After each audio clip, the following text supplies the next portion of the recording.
주시는 말씀은 마태복음 5장 8절 그리고 마태복음 1장 1절에서 17절을 볼 건데요. 마태복음 5장 8절은 내년 이제 송구영신이니까 내년에 아니라 신년이라고 해야 되겠네요. 2019년에 주시는 우리에게 주시는 말씀이 마태복음 5장 8절이고요. 5장 8절 말씀은 여러분 신비에 새기셔서 한 해를 하나님이 어떻게 이끌어 가실지를 한번 생각해 보는 시간 되었으면 좋겠고요. 마태복음 1장 1절에서 17절은 1월 1일 날 새벽 예배 본문 말씀이 됩니다. 그 얘기를 통해서 오늘 심지건정이란 이야기를 드릴 건데 5장 8절 말씀 먼저 한번 볼까요?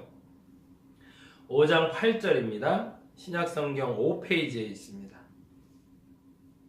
같이 읽겠습니다. 5장 8절입니다.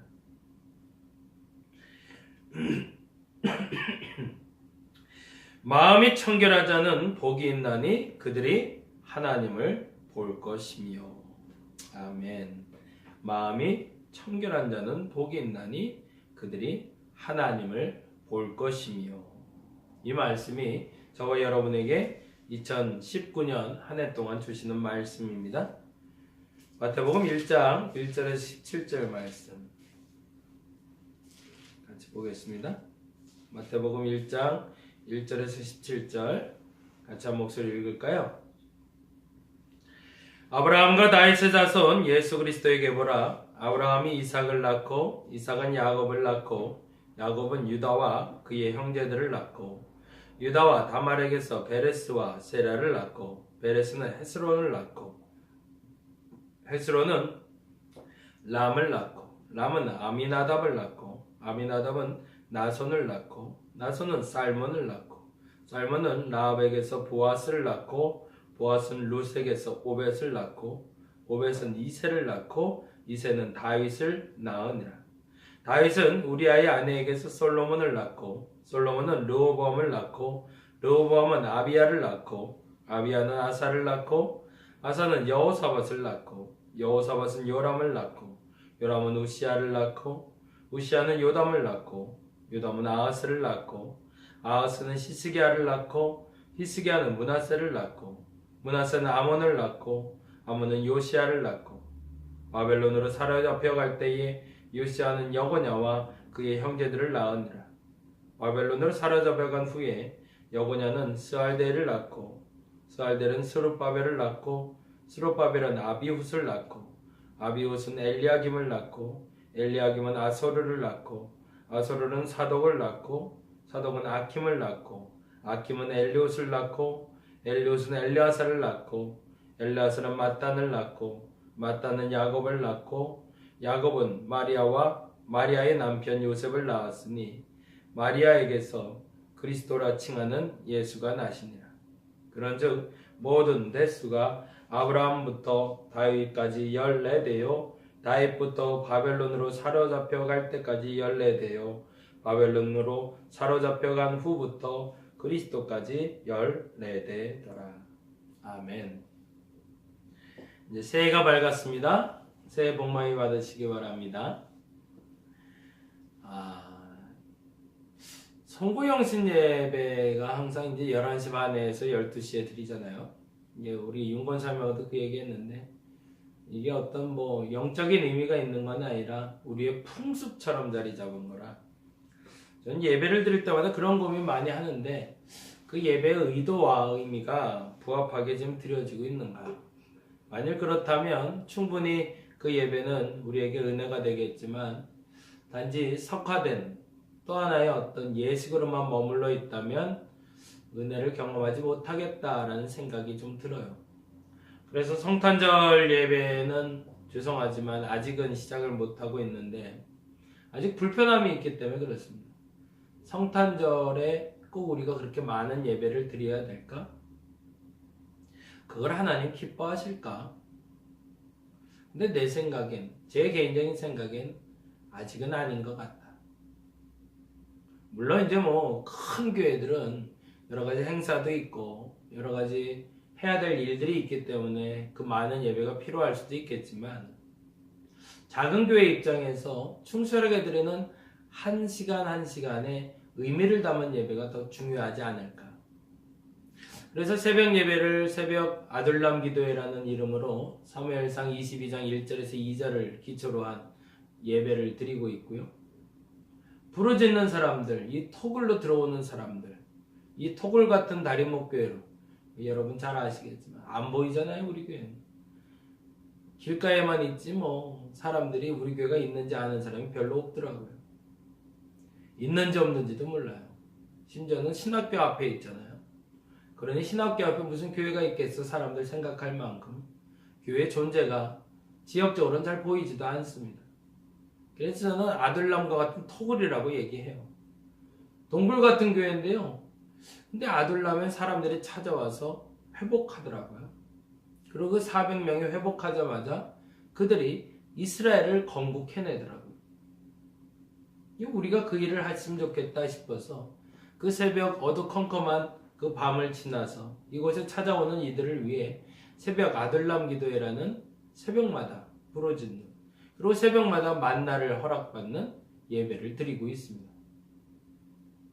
또 하나 우리가 주일 예배를 드리며 주일 오감 예배라는 예배를 드려요. 5가지 감각을 깨우자. 저 역시 또 다른 고민이었어요. 참된 예배란 뭘까? 진짜 예배란 눈, 코, 입, 귀 다 체험해야 되는 게 아닌가. 하나님 우리에게 5가지 감각을 주셨는데 그 5가지 감각을 통해서 우리가 얻는 게 뭘까? 눈으로 나의 쾌락을 보고, 입으로 나의 쾌락을 먹고, 코로 나의 쾌락을 향기를 맡고, 다 나를 위해서 쓰더라고요. 근데 나를 위해서 쓰는 것 말고 하나님을 위해서 쓰기로 하나님 감각을 주셨을 텐데, 그럼 우리 예배 가운데 이 5가지 감각을 다 깨우는 게 뭘까? 근데 그걸 알아봤더니 그게 성찬 예배더라고요. 성찬식을 할 때면 떡을 떼고 손으로 촉감을 느끼는 거죠. 냄새도 맡습니다. 빵 냄새, 포도주 냄새. 그리고 향도 눈으로 봅니다. 다른 것도 눈으로 봅니다. 그리고 소리도 들려요. 찢는 소리, 따르는 소리, 마시는 소리. 그리고 맛도 봐요. 이 5가지 감각이 다 깨어나는 유일한 예배가 성찬 예배더라고요. 그래서 주일 예배는 주일 오감 예배라고 부릅니다. 작년 6월이죠. 갑자기 뜬금없이 하나님께 음성을 들은 게 있었습니다. 이런 표현들 사람들 별로 안 좋아하는 사람들도 있고 즐겨하는 사람들도 있는데 분명하게 들려온 거는 기도해야 된다. 얼만큼? 그건 모르겠지만 집중해서 한 최소한 2시간은 기도해야 되지 않을까? 그래서 시작한 게 2시간 집중 기도회. 6월부터 마음을 주셨는데 본격적으로 시작한 건 9월부터 하고 있고요. 감사하게도 꾸준히 한두 명이라도 시작해서 지금 예배가 지속되고 있습니다. 이후로는 수요 2시간 집중 기도회는 매일 기도회로 확대할 생각입니다. 그래서 수요일뿐만 아니라 월화수목금토 여러분이 원하는 때에 2시간씩 기도할 수 있도록 그 기도의 시간을 열어놓고 중보자들을 세워가는 게 제 꿈이고 하나님 주신 비전이기도 합니다. 교회는 기도하는 곳이어야 됩니다. 그래서 우리에게 지금 예배가 크게는 3개, 그리고 하나는 덤으로 제가 개인적으로 시작하고 있는 거기도 하지만 우리 교회 예배라고 저는 생각하고 싶은데 목요 섬김 예배라고 해서 아름요양원에서 매주 목요일마다 드리는 예배가 있습니다.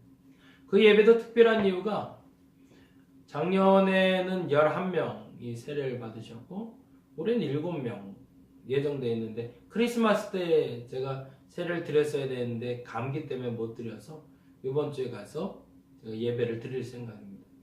세례자가 생겨요. 하나님을 믿고 예수 그리스도 안에서 구원받고 천국 소망 갖는 사람들이 생기는 예배. 그러면 중요한 예배죠. 그래서 그 예배는 순수하게 우리 교회가 요양원을 섬긴다는 의미에서 요양원을 섬기는 목요 섬김 예배라는 이름으로 갑니다. 그런데 성탄절은 주일 그리고 전야 성탄 당일 새벽 오전 이렇게 꼭 이런 생각이 들어서 지금 현재로는 성탄 새벽 예배를 오히려 더 강화해서 성탄 새벽에 예수 오심을 기다리는 예배로 우리가 한번 드려보면 어떨까라고만 생각하고 있습니다. 성탄 오전 예배는 조금 더 고민을 좀 해볼 필요가 있겠다는 생각이 들고요. 송구영신 예배는 고민을 좀 했는데요. 역시나 이것도 어떤 의미가 있을까? 이게 단지 그냥 허례허식으로 그냥 한 해를 보낼 때 밤에 모여서 그냥 이렇게 한 해를 보내는 의식일까? 근데 제 나름대로의 간증이 하나가 또 있어서 저는 매년 이 송구영신 때 중고등학교 때부터 주신 말씀을 받는 때가 이 송구영신 때였거든요. 저한테 굉장히 중요한 예배 시간이에요. 이 시간에 기도하며 안수를 받을 때 그 해에 대한 기도 제목과 말씀을 떠오르게 하셨기 때문입니다. 그래서 그 의미가 제게는 굉장히 중요한 의미였기 때문에 이 예배는 지속하고 있습니다. 물론 매우 주관적이라고 말씀하시면 뭐 할 말은 없어요. 그런데 어쨌든 목사가 깨달은 걸 얘기해야 여러분에게 은혜가 되지, 목사가 깨닫지도 않은 거 전해봐야 그게 무슨 은혜가 되겠어요. 저와 신앙생활 하시면서 그렇게 예배와 모임은 말씀이 원칙이고 깨달음과 경험이 원칙이 되는 예배를 만들어 갔으면 좋겠습니다. 사변이 좀 길었는데, 그래서 오늘 드리는 송구영신 예배는 지난 그 마지막 주 예배 때 제가 말씀드린 것처럼 언약갱신 예배로 드리고 있습니다. 집사가 됐다고, 권사가 됐다고, 목사가 됐다고 신앙생활이 항상 좋은 건 아니더라고요. 그냥 삐딱선을 타요. 주일날 말씀드린 것처럼 너 진짜냐? 근데 할 말이 없어요. 너 진짜냐? 나 진짜예요. 진짜인 걸 좀 보여봐. 근데 진짜인 걸 어떻게 보여요? 그래서 내 삶으로 들을 수 있는 진짜를 찾아가는 여정. 그런데 생각보다 잘 안 되거든요. 그래서 1년에 한 번씩 하나님과 언약을 갱신하는 겁니다. 무슨 말이냐면 나 이렇게 살겠습니다. 그래서 오늘 순서지 보시면 순서지에